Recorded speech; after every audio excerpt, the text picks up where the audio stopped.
In Dallas, Texas, 3 shots were fired at President Kennedy's motorcade. That's what we were told. Most Americans never believed Lee Oswald was the lone gunman, for excellent reasons. In fact, there were at least 6 shooters who fired from 8 to 10 shots or more who are identified here. We have, finally, the solution to the greatest murder mystery in history, laid out for the world to see, proof after proof after proof. Photos were faked, the body was changed, x-rays were altered, the home movies were fixed.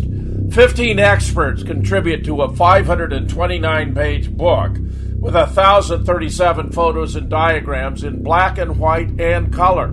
Hi, this is Gary King. If you'd like JFK, who, how, and why, and would like to support the new JFK show, then go to patriotradiobooks.com. That's patriotradiobooks.com. All right, welcome to the new JFK show, number 163. We've got our rock star in JFK. And we have Judy Baker tonight and Larry Rivera, Jim Fetzer, who's just been described as a rock star on Battle of New Orleans Radio just a few minutes ago. So we're ready to roll on. We have 2 people that have been looking into the documents. So Judy Baker, we're going to turn it over to you, and we're going to let you guide us along. Oh, my goodness. Well, first of all, it's been a thrill to go through these documents, and Larry has been a great help in guiding me because of my recent eye operations. It really slowed me down. Thank you so much, Larry. I found that a lot of what's really been exciting is the material I've put in Me and Lee, the book Me and Lee, and now we're verifying through these secret files a number of the incidents and things I have actually described. And the most recent one I looked at that, thanks to Larry showing where to go, had to do with Jack Ruby. So if you'd like to hear about that, it's very interesting. Sure. These files here, first of all, on page 107 and 108 of Me and Lee, I talk about how these strippers told me all about Jack Ruby. And that if they slept with him and he liked them enough and they were cute enough, he would take them to Las Vegas and they could, they could get to big time that way. But Judith, Jack's the one that set you up at the boarding house, remember? Well, he didn't realize it was me. I mean, that I was, that apparently whatever happened there, he didn't realize. He thought it was a joke when Lee said he needed to find a place for a pretty girl. And, so that it really made a mess of things. So he felt really badly and ended up giving me a $50 bill. Right? He carried around this big roll of money. He didn't put money in the bank, I guess. And I mean, when he was showing off to me, it fell right out of his jacket pocket, right onto the floor, along with some brass knuckles. And recently I found a file also that said that he carried brass knuckles, so I thought that was cool. Mm-hmm. But this file is rather important because it's by trusted, they're protected informants. And it's about his going to Las Vegas. So I'll read this to you, and then I'll tell you. This first part I didn't have in the book, but the second part I do. And so people got that in 2010. Of course, I knew it in 1999, told 60 Minutes. And so anyway, so here I'm going to read this to you. So Sheriff Ralph Lamb of Las Vegas, Nevada, advised SAC, that's FBI there, Dean Nelson, on November 29th instant. So this is right after the assassination, that he had received the following information from a very reliable source. On November 16 last, now when was November 16? That's just 8 days before the assassination. Jack Ruby is in Las Vegas. Think about that. That's never been mentioned before. And he was at the Tropicana Hotel. That's, of course, the mafia-run hotel there, or motel. They have hotel here, but it is motel, and they'll say that later. excuse me, Las Vegas, Nevada, and was hosted. Now, what they crossed out says romanced. So they are really giving Jack Ruby a good time, okay? By Preston Feinberg, a part owner of the Tropicana Hotel. Tropicana maintains Rolls-Royce courtesy car for special guests, and Ruby had this car at his disposal while at the Tropicana. Lamb did not reveal the identity of his source. On November 29, Instant PCI, that's again, that's a protected confidential informant, okay? Perletta MC Kinney says, protect identity, assistant supervisor, telephone office. Okay, anyway, she obtained that information and passed along that PCI, again, protect his confidential informant, protected. Hamer was told Ruby was in Las Vegas weekend of November 17. So there's another confirmation. Last, and played golf at Tropicana Golf Club with Feinberg. Now we're good to the part that I had already stated in Me and Lee, and on page 107, 108. Maybe I could read that to you. Would you be interested? Sure. Go ahead.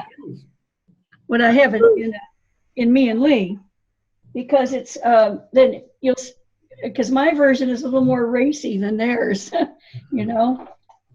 So here's what the girls told me. Okay, they this one girl, her name was Carol, and she had come in naked from a raid. It was covered just with newspapers, and of course, how could I forget that ever? Yeah, the raid. Yeah, the raid. Yeah. Okay. She spoke knowledgeably as I soaked up every word. What Jack Ruby wanted, Jack Ruby got, Carol explained. So you can see that this was true. And the girl said Jada should be grateful nobody beat her up for resisting her transfer to Dallas. So he was transferring girls to Dallas. He was transferring them, as I'll show you, to Las Vegas. They said fame had gone to Jada's head. She didn't realize that, like City Hall, you can't fight organized crime. Both Jada and her lover had been arrested at the show bar 2 days earlier. Jada for performing an obscene dance and he for permitting it. The show bar hadn't been open but 2 consecutive nights when the police returned for an encore. Only this time everybody was on the alert and, like Carol, escaped, barely. And I mean that both ways because she was naked. Anyway, still, Carol hoped that Jada would put in a good word for her with Ruby. Maybe he would hire her away from her purgatory in New Orleans as well.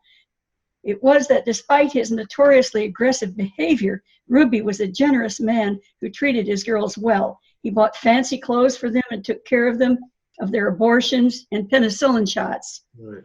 A few girls even got sent up to the big league in Las Vegas. Of course, they had to sleep with him to get ahead. Reportedly, he was bisexual. Such is the price of success in that world. So now we have this secret document that had come out. It is a telex. It is an emergency telex. This is stuff they don't want people to know about Jack Ruby. It's suppressed. And so we go on. Ruby allegedly gave golf caddy a drink card bearing Ruby's name in his club in Dallas, Texas. PCI advised Ruby has used the names Ruben, I-N, or Ruben, E-N, and has brought strippers to Las Vegas and is often registered at Tropicana Motel as Mr. and Mrs. while staying in Las Vegas with these girls. So I thought that was a nice confirmation of what, of course, I described about his life and with these girls in, in New Orleans, and that they hoped they could get to Las Vegas through Ruby. So then they also mentioned McWillie, was interviewed November 25 by Las Vegas regarding the matter. And he was at the Thunderbird Hotel and all that. And of course, Willie said, oh, no, nothing ever happens, But McWillie I'm mentioning because we have also a record from, what's his name, the Tramp. Chauncey Holt? Yeah, Chauncey Holt mentions McWillie a lot, and that name came up all the time. So that's the most recent document that was interesting to me. Another one that came up shows that Clay Bertrand is a name that they they had a whole list, the CIA did, of names for Clay Shaw, and I could go along the whole list. He used pen names like Alan White, and now they've numbered these as pages, like here we have Clem Bertrand, page 43 and 44. And when you go to the section where they're saying, well, we can't verify such and such, we find that page 43 and 44 are not on that list. So they actually can verified on this list that Clem Bertrand was a name that was used by Clay Shaw. Now that this is a secret document, and well, here it is anyway, for anyone who wants to look. So the names that he used were many, and Shaw Labarnius, Shaw, Eugene Davis, Gene Davis, Clem Bertrand, Clay Bertrand, Alton Bernard. I thought that's interesting because he knew Alton Oxner, you know. C.R. Bertrand, C.A. Bertrand. So you have all these Bertrands and so on. But the one that we're interested in is Clem Bertrand, and it is a verified name on this list. So I thought that was interesting. Are you interested in what I'm talking about here? Absolutely. I want to hear about the arms shipments from Venezuela. That's all right. Yeah, that's okay. Let's see if I can find that one here. Well, that was important to me. You can imagine. Let's see. I have that in the pile here that I certainly have printed it off. And let's see. I think that's bona fide evidence, Judith, because well, yes, it is. Because I was criticized. They said, "Oh, come on, nobody's shipping big shipments of rifles out of Venezuela. You know, everybody know about it. You know, and you know, you're just making this up." And what can I do? I can only report what I recall. And this was big in the book, Me and Lee. I mean, it took almost a whole chapter up and several references. And we had the meeting at the 500 Club where we had Terry Stevedores were involved, which is a whole Stevedore company. We had the sister ships of the Delta Line involved. We had Clay Shaw involved. He was using a trademark warehouse, and he had concealed the whole shipment as a shipment of furniture. So Shaw was involved, and then all this was distributed to anti-Castro insurgents and militia that were in New Orleans and beyond. Right. So, and that was a big shipment of at least 500 rifles. And of course, nobody believed me. You know, I'm just me, you know. But then what we have now is that, and I'm trying to find that. But this one in particular, Judith, I just wanted to mention that this one in particular goes via San Juan, Puerto Rico, you know, and some of these documents. Yes, it does. And that it shows additional workings going on. I mean, they had to conceal where these things originally came from. So that looked like it came from Puerto Rico. So nobody realized they were coming from Caracas, you know. And it ends up, those 500 odd rifles end up in the hands of anti-Castro Cubans in Miami, and the others went to those in New Orleans. Well, I just wanted to mention that Puerto Rico emerges as a dark horse, area now from where, you know, these anti-Castro Cubans, you know, were working, and they were planning, you know, and in fact, I've seen documents where they were even planning invasions, you know, from Puerto Rico, you know, and the governor had even sent 15 mercenaries there. And there's a document that talks about this. And I just completely freaked out when I saw that one. They asked him to name the names, and he would refuse to name. Yeah. Yeah. And Larry, you're right on top of that. I mean, you can find witnesses there. Go for it, man, you know. Go for it.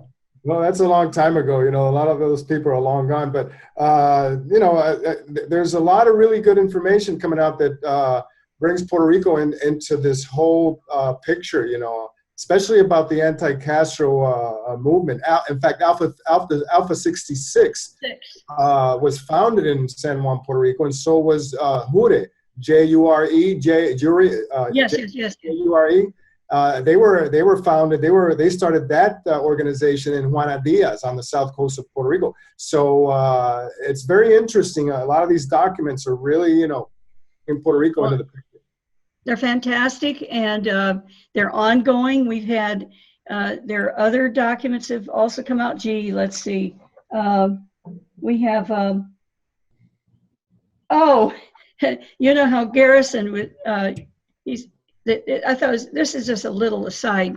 Poor Jim Garrison, everybody in New Orleans, if you wanted to buy a house, you had to get it through the mafia. So they laid that on him too. Oh, look, the mafia, owns your house. And sure enough, we find out that Garrison's house was built by the guy next door.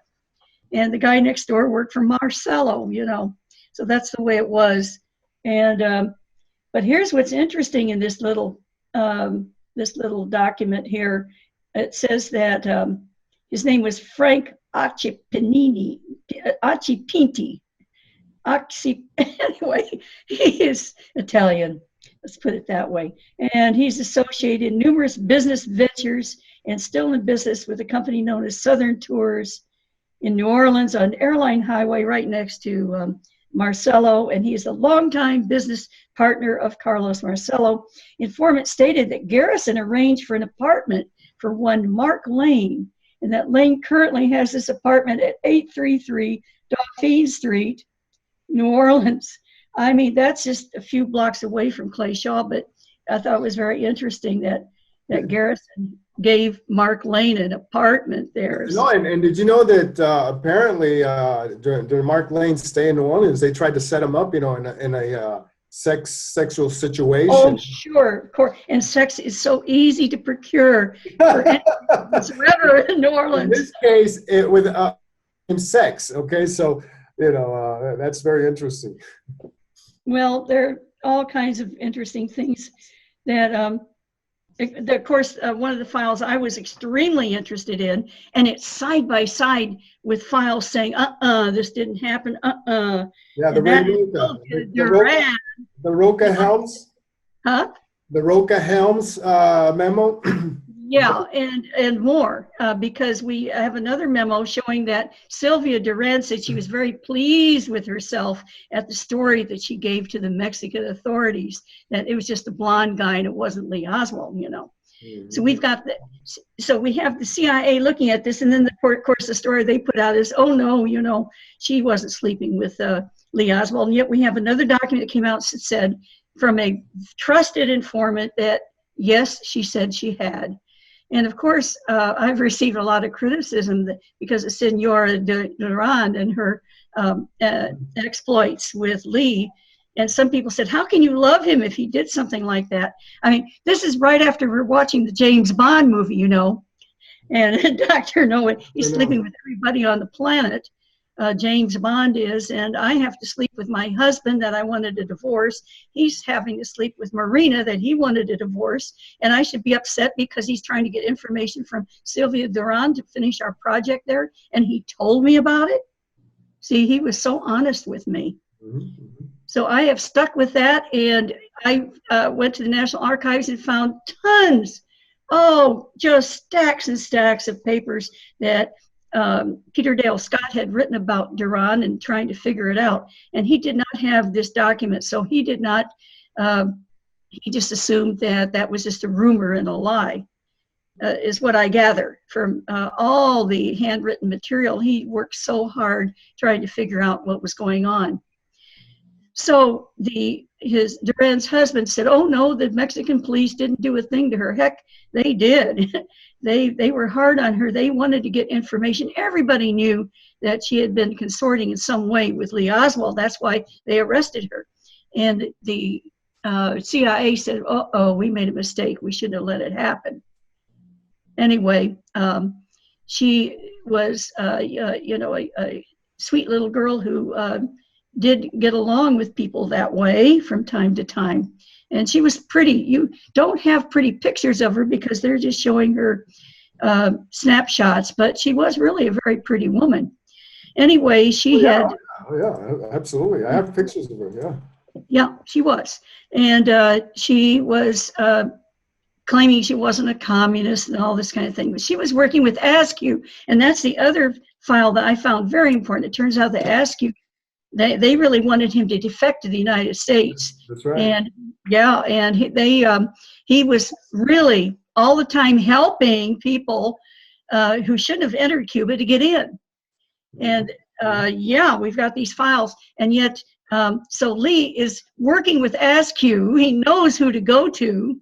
No, and Judith, you know, this thing about Askew is that his wife was the one that told him, you know, let's get out of Cuba. She don't want to go back, you know. Oh yeah, she's, oh God. It's like she's the one, that's driving him, you know. I don't think going back to Cuba with Fidel, where Fidel's, you know, and his communism is that. So here's Lee Oswald going to Mr. Askew and Duran of all, and there are others there, you know, but here's what gets me. Right now on History Channel, other places, you know, they're putting, oh, look, this man went to the Cuban consulate and he talked to these bad Askew guy, you know, and these guys are working, you know, for the equivalent of the KGB in Cuba, you know, and at the same time that he goes over to the Russian embassy and look, he's talking to the Russians there, and this guy is an assassin. What they don't tell you is that anybody who wanted a transit visa into Cuba would have to go to these people. If he's Lee, of course, he would have entered Cuba since the medical contact didn't show up and he had the short shelf life. He makes the effort. He acts like a total idiot and fool. He puts a gun down and says, they're going to kill me if I don't get in, and stuff like that. He acts like an idiot because if he acted like an agent, they're going to let him in. If he acts like a fool and he shows, oh, I've been doing this for you and I've been doing that for you with the FBCC, and, you know, I love Castro. He's carrying on like that. And actually, Askew had a reputation of letting people like that in. So Lee took that chance, and it was a very brave decision. And really, he wasn't prepared. We know he wasn't prepared to go to Cuba. They're trying to say he was, because he had to go and get passport photos. He was delaying as long as he could. Instead of bringing the photos with him, he had spent a half a day finding passport photos to put it onto because he hopes the contact's still going to show up. So he slows this down. He goes several times to the embassies. They're like 3 times back and forth to consulate, embassy, and so on. Meanwhile, they have Lee Oswald pinned down. They know where he is. They know what he's doing. And at the same time, they are planting, as you know, through imposters. You have somebody contacting the KGB assassin right there at the Russian embassy, speaking very poor Russian. Of course, that could not be Lee Oswald. And when they checked the voices, it wasn't Oswald's voice. They had Lee Oswald's voice from New Orleans to check with it. So we have all that going on. So what do we have? We have side-by-side documents showing that everybody has to go to these same people if they want to get a transit visa. Transit visa, for people listening, Lee Oswald didn't want to stay in Cuba. If he delivers a bioweapon, the last thing he wants to do is stay there. So he says he's on his way to Russia. Well, of course, he could change his mind and say, oh, I'm not going to go to Russia after all, and go back to Mexico City, and that's what he would have done. But the point is that he had a chance to get, and there's one other thing, too, which the CIA knew about. You could get, if you were a real agent with Castro, all you had to do was drop a term. I found that in the files. Just drop a name, like say it was Sergio or something. And if you drop that particular name, bingo, you got in. But Lee was delayed. Now, he would not have been delayed had he really been an agent for Castro, okay? They would have let him in. So those documents that are coming out right now, no wonder they're classified secret. So we have the CIA telling the Warren Commission, oh, look, he's been colluding with the Russians. He's been colluding with Castro. We don't want this to get out to the people because we could have World War III. So you've got to tell everybody he's a lone nut. And the story is that he tried, this is the story they put to the Warren Commission, that Lee Oswald tried to work with them and wanted to be an agent for them. And when they turned him down, he, as a lone nut, killed Kennedy all by himself, all by his lonesome. So remember, we have these documents on the side showing that anybody who wanted to get a transit visa into Cuba or had to get a visa to Russia had to go to these people. And look, if you were in the if you were a Russian, wanted to go to the United States, you would have to go to the U.S. Embassy, and you would, believe me, you would be talking to CIA agents also, because that's the way it was. They're not always going to interrogate these people. And it's worth mentioning that each of the two opposing parties had each other under extreme surveillance. They certainly did. Also, just, I mean, they knew when he was there. And by the way, for people who don't know, and I've tried to explain this in Lee and other places, the reason that they put a fake photo there and didn't show Lee did not go by himself. He told me he went with a guy who was associated with the Friends. That is, it was a Quaker or something like that. Anyway, he stayed at the Quaker house. He did not stay at the hotel where they said he stayed. He did not. So he was actually at a Quaker establishment, and they were scared to death of him there because he pretended to be a drug dealer. So this is what Lee did. Lee was a friendly person who had to pretend not to be friendly. I mean, you can't do work on an assignment and make friends, and they'll say, hey, come to lunch. And no, you've got to be somewhere else because of your assignments. So he could not make friends. He had to, blow things off. No, I can't. I don't want to eat by himself and so on, because he had duties to go through. By nature, he was a friendly and kind person. And anybody who really knew him, and we have somebody who acts like him. Ole Damagard is one of the sweetest minded people. Yeah. He talks like Lee, and he acts like, this is the kind of same sweetness that Lee had when he wasn't, having to play these games. So I think you ought to know that. And I hope this has been interesting to you, what I've been talking about. Well, what's most fascinating about it, Judith, is your utter intimate knowledge of Lee is so manifest that how anyone could ever listen to you speak about him and not recognize that you had a bona fide relationship is simply beyond me. It's all clearly totally political to try to discredit you because you humanize the man. They want to portray as a lone, demented gunman. It's nothing more than pure political attacks to attempt to discredit you when you're the real deal. It's very, very apparent the more we encounter. And I'm so delighted you have your vision back, because look at all the great work you've done when you couldn't even see. It's like a whole new world. It really is. And God bless you. Thank you for helping. Oh, gosh, everybody's been wonderful. Over 125 people donated. I didn't have a penny. All the money that I make from the books goes to for the conferences, because you can't fly people in. You can't give them the rewards they are due, and make sure they have a hotel room and everything on zero. Judith, I've lost a lot of money on conferences for just that reason. Flying people in, giving them accommodations. We ended up in the black last time, Jim. That's fantastic. That's unheard of, virtually unheard of. Because we don't waste any money. That's really good. So, Larry, I'm sure you want to pick up on some of these issues related to the documents. You were saying to begin with how many people think there's nothing new or important here, but you found quite the opposite to be the case, as Judith has been demonstrating. That's right. And now I also want to denounce, now that we have this opportunity, I think we've spoken about this before, but I have to reiterate it, that these documents, these PDFs, the procedure is you go to the site and they have a giant zip file. You download the zip file, you unpack the zip file, and within this zip file, there are PDF files, which are each of itself a document, okay? Some are larger, some are smaller. There are a lot of these documents that are total blanks, okay? Others, like Judy said, because they let them deteriorate all these years, and we only have those copies. We know the originals were either destroyed or they have them not showing us the originals. Yeah, so in JFK Research, if you go to Mary Farrell, the website, if you go to Harold Weisberg's repository, which just has so many, terabytes of documents, okay? You could 20 years downloading documents from the Weisberg site. The Ben Jones, where Armstrong, Baylor, all these places, every document that I have ever downloaded is a searchable PDF.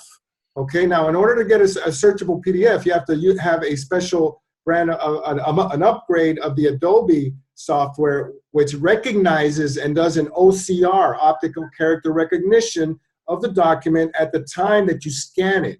Okay, so this creates an index within the document, which when you run the search function in Adobe, which is a little magnifying glass, and you search for words, you search for characters. And this has been the norm. This has been the norm, Judith and Jim and Gary. This has been the norm forever. Now, this batch of documents are not searchable, you know, and this is something that is very disturbing, you know. You have to and go. they still, many of them still. But Larry, it's obvious. That's obvious. It's just another way to keep them inaccessible to students. And it makes it much tougher. You have to go page by page, you know. So I've started creating a guide and index, and Judith is you know. Yeah, there's no way that these two hound dogs are going to be off the trail, no matter how many documents.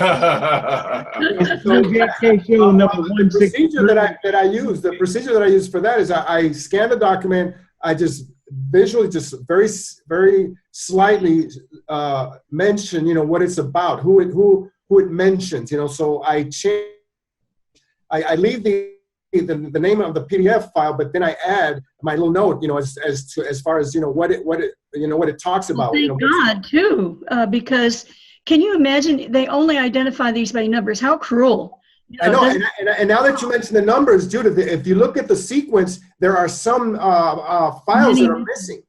Many miss. In fact, there are more missing files than there are actual files. They do not follow an exact sequence. Actual files are showing are simple copies and old copies and new copies of the same file. So they're still leaving a lot out. Oh yeah. So, for example, I've run across released already though.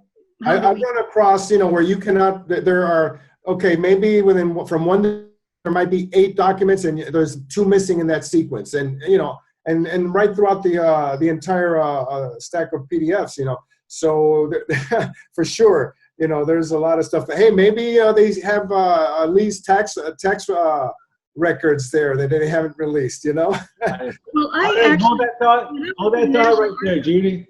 Y'all hang on 1 second. We're going to take a quick break. This is New JFK Show number 163. We'll be right back.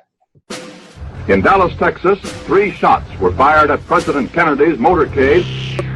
That's what we were told.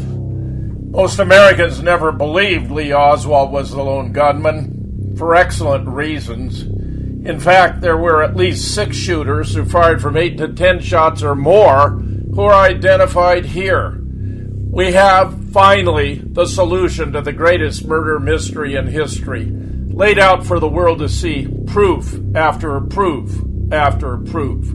Photos were faked, the body was changed, x-rays were altered, the home movies were fixed.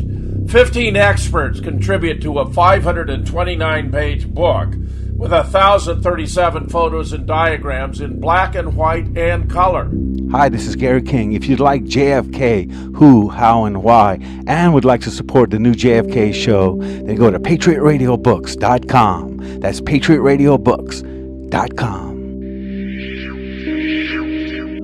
All right, welcome back to the New JFK Show number 163. We hope you do go to Patriot Radio Books, and Judy and I is going to be talking about getting her books online too, because we've been having some success. All right, so we're going to flip our half-hour glass. We've got 30 more minutes with Judy Baker, Larry Rivera, and Jim Fetzer. But to tell you the truth, I'm just kicking back and amazed and watching these people unload on us, on the JFK community. So go ahead, Judy. Oh, God bless you. Well, Larry was saying an awful lot that's very important. One of the interesting things is I went to the National Archives and talked to some of the people there. First of all, they said certain people were assigned to just pick out, and they didn't even know what to pick out. They were not JFK assassination researchers. They were just guessing. So we don't even know whether relevant files are still out there that maybe we'll never see because they were not selected for release right now. We'll see what more comes up. Here's another one I thought you might be interested in. This document here on the 21st of December, 63, okay, says, our present plan is passing info to the Warren Commission is to eliminate mention of telephone taps. So they're not going to mention. Yeah.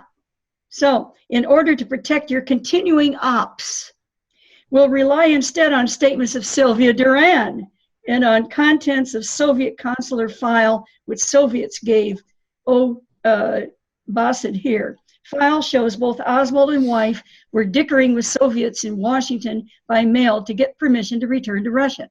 So see, Lee Oswald there, it shows that he had, legitimate reasons to approach the Russian embassy in Mexico City, saying, yeah, I want to go to Russia. I need my visa now. And it might have actually been possible to get it because it had been months since they had begun that dickering.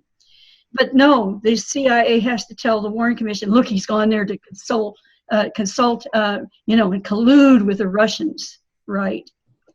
And they have these documents side by side. That's what's irritating. Now that you're mentioning the Russian embassy and the angle of the Russian embassy, I just want to point out that there was this couple, Boris and Ann Tarasov, and they were interpreters for the Russian embassy. And their task was to interpret and translate each and every recording of every telephone conversation, okay? So when the HSCA went and tracked them down, they asked them, about the recordings, where supposedly Lee, was on the phone talking to the embassy. And both of them, they said it, point blank, look, that was not Lee Oswald, and we're not going to, flip, and say that it's him because it just wasn't, And these were CIA. Okay, these were actually right people, who were eavesdropping for the CIA on the Russian embassy on the telephone calls. Okay? And yet, in these releases I'm looking at, they're not mentioning this imposter at all, even though they know about it. They're pretending that everything's hunky dory. It was all Lee Oswald. And here's the thing. People have been on my case that, oh, come on, Lee Oswald was never in Mexico City. We have this imposter. We have people, you have Duran saying it was a blonde guy, short blonde guy, and so on, and never was Lee Oswald, despite the fact that Lee's passport photo, his face, is on the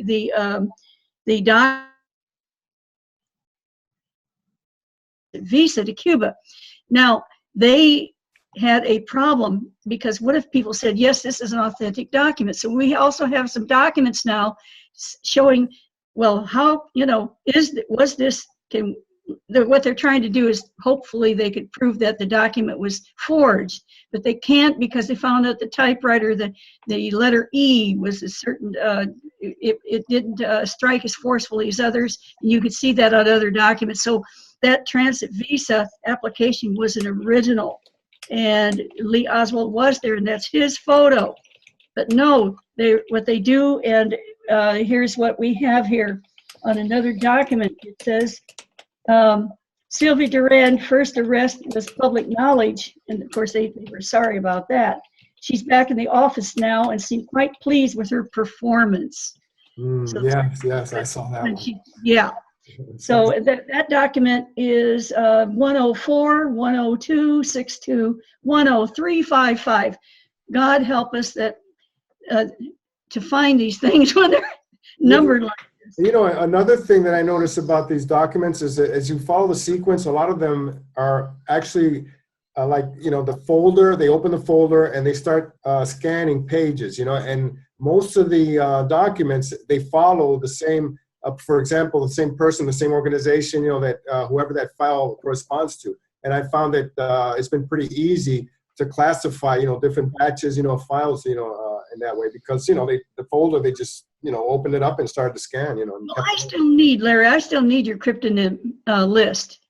Oh, I think that is essential. You cannot even start to work with these documents without the cryptonym. Well, I'm a speed reader, so that helps me. I can see a page at a time. That's right. Everything that starts with AM, for example, is Cuban related, and some of these are pretty colorful. Is Langley, okay, and which was the other one that for the White House, just very, very colorful pseudonyms, cryptonyms, CIA cryptonyms. But you have to have them. Without those, you cannot make heads or tails, of who's who. Well, I need that list because I'm trying to carry that in my head. And sure, I'll send it to you right now. Okay, thanks. That's great. God bless the internet, and they want to take it from us. Too much truth is getting out. Too much truth is getting out, Judith. They're very upset about it. Yeah, they can't suppress anything. That's right. Well, it's people on my Facebook page. They've just been thrilled because we keep finding files to verify what I've already put in me and Lee. Yeah, that's a sensational aspect of all of this, Judith. It's just sensational. And well, I just pray that people get this book, me and Lee, and the fastest way to get it is Amazon, the cheapest way. Boy, they don't pay very much in royalties. All the royalties, as I said, go to the conference. And for anybody listening, we want you to come. We aren't going to live forever. I mean, we've lost Jim Mars. He was already sick when he went to that last conference. I know. And he told me, I don't feel good, Lady J, but I'll come. That's what he said. And he did. And I'm so proud of him. And I miss him. He's one of my favorites of all time because he took the time in late 1999 to meet me personally when everybody else was listening to John McAdams, who couldn't even spell my name right. And we said, this crazy woman, she's not in the record. As you know now, they have removed my name even from my birth certificates. Yeah. And it's just been very difficult. And Joan Mellon saying, well, I don't believe it because you're not in the record, Joan Mellon is a monster. She's a complete disgrace. Now, Jim. Yeah, let's don't call her that. Let's call her what she really is. Someone who has let us down, who has betrayed, because we're talking about Nathan Darby and those fingerprints. And she goes along with the FBI foolishness. Judith, I'm talking about my personal experience. A major conference at JFK was arranged for the Willard Hotel, and she showed up to scuttle it. She absolutely got a hold of the guy who sponsored it. He'd flown out to my home to ask me to organize it. And I had the thing beautifully set up. I had key players there, including David Mandy. She showed up, got his ear, and scuttled the whole thing. It was gutted by her. I could never forgive her for that. This woman sat next to me for 5 hours when we're signing books and things, and people are coming there. I have my evidence files. They're stacked up like that. I said, Joan, you're sitting right next to me in your wheelchair. Will you please just open these up? I will show them to you. I'll prove. I've got my witnesses. I've got these documents. And she said, I'm not interested. I'm not interested. So this is what we have to face, and it's ridiculous. Jim Mars was interested. Jim Mars had an open mind. Jim Mars paid attention. Jim Mars, I will always be grateful that he never let me down. Once he saw it, and I talked about the safe house, that Tosh Plumley had pointed out, and the abort team, that was it, because nobody knew that information. Also, Davey, what is it? Live by the Sword, I think it's called. William Davey had put in, they said, oh, she got her information about Oxnard Clinic doing experiments out there at the mental hospital from that book. No, I spoke out a full 3 months before that book came out about all that information. So, I had the information first, and others have confirmed, but they turn it upside down and pretend that I the most significant conversation I had with Gordon Duff, who is editor-in-chief of Veterans Today, who had confided in me about his history with the CIA, where it was 20 years on the Libya bench, was when I mentioned to him, Gordon, I think half of those in the JFK community are working the other side. And he said, no, Jim, it's 90%. Well, I know all the people I'm talking to right now, I feel comfortable with.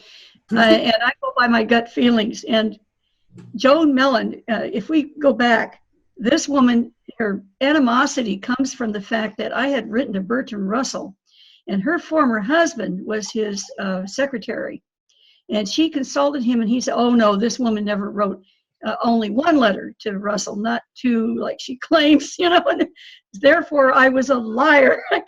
No. Listen, there are reasons to believe that he does not have clean hands.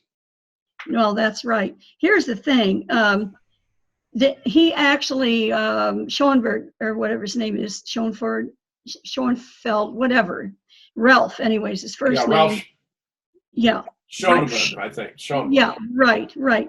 Anyway, he said, I was there, and he actually had her post this. Baker can't be telling the truth because I saw everything that Bertrand Russell had during this period, and she never wrote. Think about it this way, Judith. Bertie's in England. MI6 is going to have a keen interest in his activities. They need someone to be safeguarding his communications. Absolutely. Well, this guy would fit that to a T. Well, here's what happened. I humiliated her, and she has never forgiven me because I pointed out that Ralph had recently won a lawsuit where, indeed, they said he had been in charge of all of Bertrand Russell's things, and he said, "No, I can prove I was I wasn't even there for weeks at a time." Oh, so that looked bad. He wonderful. won his lawsuit, you see. And so, of course, I wrote him. I wouldn't lie about such a thing. I mean, why would I put my head out there like that? And asked him to destroy a letter that Lee wrote to from the FPCC. Everybody was from the FPCC at that time, who were the heads, were writing to Bertrand Russell, to get his, support. And so Lee wrote one too. I said, please, Mr. Russell, please destroy this note because my initials were on it too, and of course neither Judith nor I can assert with certainty anything about the modus operandi of these individuals, but she's made a rather telling point here. And, I'll just say this is a matter of my personal opinion based on my personal experience for reasons I regard as good ones. So there it is. Well, she's been wonderful about supporting Garrison. I mean, terrific. But then again, we have others who have done wonderful things. Like we have John Armstrong. Judith, supporting Jim Garrison is trivial. Anyone who doesn't support Jim Garrison makes himself stand up like a sore thumb. So this is just trying to enhance her credibility. Well, even there, she has made errors and misquotes and has stolen material, like all kinds of information from Ed Haslam she took for herself. And then she got real mad at Ed when he quoted from one of the witnesses she had. I mean, we're supposed to share these things. We're supposed to be on the same page, But no, she actually had Joan Geckel. I'm going to say the name because Joan was supposed to come to our conference, and she's afraid. But that's her name, and it needs to be on the record. Joan Geckel was a person who actually knew all about David Ferry. She knew a lot of the details, and she tried to tell her story to Joan. Joan got it all garbled up and thought that it was her boss that was saying some of this stuff. Said the boss's little 3-year-old child on the tricycle was being threatened when it was her child. And so I have found several instances where she's completely messed up the actual quotes, and you've got to be careful and not do that. So Joan was very frustrated and finally contacted me. We talked for a couple hours by long distance. That cost me over $100 because I'm over here in Europe. But I got her whole story, and that is in the book, David Ferry, Mafia Pilot. And it is harrowing. They tried to kill Dave. It's just horrible to read. So, I hope people will look at the book. We're going to redo David Ferry book to make it more readable because I had to put all these documents in there in the true evidence because we had Stephen Roy who was creating a fable about David Ferry that, he wasn't important. He wasn't doing this. He wasn't doing that. And, he's just an innocent bystander and so on. But of course, as you know, David Ferry pretended to hate Kennedy. Now, originally, he did stand up there before all those retired military officers and said Kennedy ought to be shot. That was soon after the Bay of Pigs. That was in 1961, I think in July that he spoke to them, or soon after. Now, what do we have next? We have everybody telling him, get off the stage. So he gets off the stage. And then when the meeting is over, these military officers, and I'm not talking about 3 or 4, I'm talking about a gaggle of them, came around him and said, look, we feel the same way. We think Kennedy ought to be shot too. Would you like to join us? And this is how Lee got his inside information, because David Ferrie at that time certainly hated Kennedy, even though he'd voted for him and they were both Irish Catholics and so on. This is the way he felt. And then he's telling everybody how he hates Kennedy. They're using him as a courier because he could fly materials from New Orleans, and his route was all the way through Texas, stopping at major cities over and over again, and he could get material there faster than the U.S. Post Office could between these groups. He learned a lot. He was, of course, could speak fluent Spanish and so on. And we have David Ferrie continuing to pretend to hate Kennedy. And when he actually changed his mind, he saw that Bissell was fired. He saw that Dulles was fired. He saw that General Cabell was fired. And he realized it wasn't Kennedy's fault. And now he was in a position to get information. And he passed that information on to Lee Oswald. This is why Lee was able to help save Kennedy's life in Chicago and other things that he tried. In the end, they captured him. I just want to mention, I think one of the most incredible aspects of Ferrie is the duality of him being, close to the CIA and the mafia, and FBI, and so customs, Yeah, well, I've got it all in the book, David Ferrie, Mafia Pilot, but I had to put in all these evidence files to show how he had been lied about and what the truth was. And I'm so glad that Dave and I talked so much. He tried to, make me a Catholic again. I was going to be a nun at one time. I wanted to serve people in every way I could and help people. And because I thought I couldn't have children. Well, anyway, to make a long story short, I became an atheist after my dad kidnapped me. And I thought, well, God didn't have the power to make a nun out of me. He must not exist, And anyway, it changed my mind. Of course, I'm not an atheist anymore. But at that time, when I knew Lee, I was. And Lee is so wise, because early on, we talked about religion. And Lee said, well, look at all the different religions there are. He said, everybody says they got their word from God. He says, that means God's not a good communicator, and therefore I'm not responsible. That's what he said. Yeah. So wise. God is not a good communicator. That's fascinating. Yeah, and therefore I'm not responsible. An awful lot of people claim to hear God speaking to them. Yeah. That's right. Well, I put it this way. I believe that to each his own, and that I think there is a higher power. And my life has been saved several times, I know, because of like warnings. It's amazing. Oh, if you only knew, but I won't talk about that now. I'm just glad to be alive. That's right. Amen. So, anyway, what I was... by the way, Judith, I was appreciating that you had the opportunity now to talk about Jim Mars. We had intended to include you before when we discussed him. So yes. Further thoughts you want to add about him would be entirely appropriate. Well, how about the fact that Jim Mars, once he made up his mind about me, never wavered again. It didn't say, oh, I changed my mind about her or something like that. If he had a question, he'd ask me, well, Lady J, he said, what about this or what? I always had instantly. Now, that's what 60 Minutes liked about me. They'd interrogated me for 14 months altogether, tried to film me 3 times. They were astonished because I never used any notes, and I would bring up, and they had recorded everything. I never wavered. For all these people to say, oh, she changed her story, this is ridiculous, because I never did. And they were so impressed with my memory, they actually went and did a special on people with eidetic, or photographic memories. And there are a number of us. Now, I've had my head bashed in. I've had 3 concussions by auto so-called accidents. And I've lost some of my, I can't tell you anymore a certain day or date like that. As far as if you say, when was Christmas, in 1943, what day? I can't do that anymore. I've been down. But I haven't forgotten. You've lost all credibility, Judith. But I can remember everything I ate. This is how ridiculous can you get? Meal I've ever eaten. And well, Judith, you've also always been a speed reader, right? Oh yeah. Yeah. That helped me get to these files, even though I didn't have the cryptonyms to work with.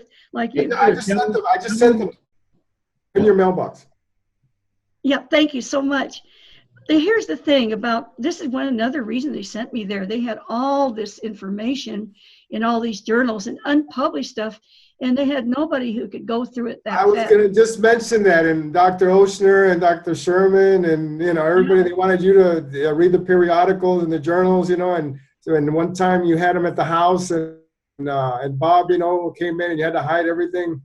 Yeah, and this is why Lee, in his address book, you see there's a sketch of the apartment there. It shows the front porch, and it shows that one window, and the other windows was blocked by my bed, but it shows the inside. It shows two little round circles. I said, Lee, why did you draw that? He said, well, those, he asked me where the overhead lights were, and I told him, he said, because when you enter a house fast, you're going to flip those on right there at the door, and you'll get illumination right away. I mean, he knew all these things about sneaking into houses and getting things anyway. And wasn't there a diagram of your apartment in Durango in the Warren Commission? Yeah. Yeah, it is. It's from Lee's address book. Well, see, Lee wrote this down in the upside down. He turned it upside down and started sketching it. He didn't have enough room to put all of the back of it, part of it in, but he didn't care about that because he wanted to show where the door was. He shows 3 X's, and people didn't know what those X's were. Well, one X is where I kept the journals. The other X is where I had a microscope and stuff from the project, and these were under my clothes and all that. And the other X was where the key was outside. So I've explained that, and I took Nigel Turner and showed him before the house was changed. It matched everything in there, and we talked to the owner, and she was the granddaughter of Susie Hanover, and she said yes, and I was able to show that there had been a bathtub in Susie's kitchen. Right. We had our baths in the kitchen, and she remembered all that, and so she was very, very pleased that I came. And they took photos, and it matched what the interior drawing that Lee had made. Now, here's the bad part. When I went with Nigel Turner in 2003, which is just less than 4 years later, a doctor from London had purchased the house, gutted it, moved the door that was on the right-hand side as you approach the building to the middle, moved so it no longer matched at all. But he didn't bother to change the steps. The steps still go in on the side. If he was really doing this to make it authentic, a shotgun house, he would have put the steps in the middle to go enter the house. But no, they just did this and changed the facade, changed everything inside so it doesn't match anymore. Thank God we did get it on film. Martin Shackelford, unfortunately, it was Deborah Conway who took the film, and we never got that back, but the witnesses did go inside and did verify. Even a little squiggle that Lee put there where the fireplace was. So it was just really neat. Lee put that in there because he said, what if something happens to you? And I said, what do you mean something happened to me? What do you mean if something happens to me? We said, what if something did? You know, what if something bad happens? And we had to face that kind of thing. He said, I need a sketch. I need to know where your stuff is, because if we have to get in there and get it, we have to get it before your husband would find it. So that's what that's about. Mm-hmm. So there are a lot of internal things like that I can explain. You just asked me a question, why did Lee do such and such? I probably can tell you the answer.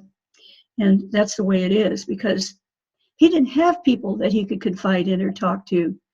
And we had this connection. I mean, every time I turned my head to look at him, he was turning his head to look at me. We just had a chemistry. It was more than chemistry. It was eternal. This was my soulmate. And I can't wait to see him again, you know? Can't wait. So I'm not scared to die or anything like that. Bring it on. I don't care. Okay. So we're going to have another birthday party for Lee this year in New Orleans? Well, we have a problem. As you know, I want to have a big party, but Chris has made it clear. Well, anyway, he's holding a tiny party. I don't know how tiny, but anyway, it's going to be at Antoine's. Who can afford to go there? I mean, I have to show up because he's doing that on Lee's birthday. And we're having a bus tour, though, of New Orleans. I had problem with the naming of it. I can't call it the Oswald Conference because Chris will probably have that next year, but he's not having it this year. Okay, so this was something dear to my heart. I'm just saying, let's look at it this way.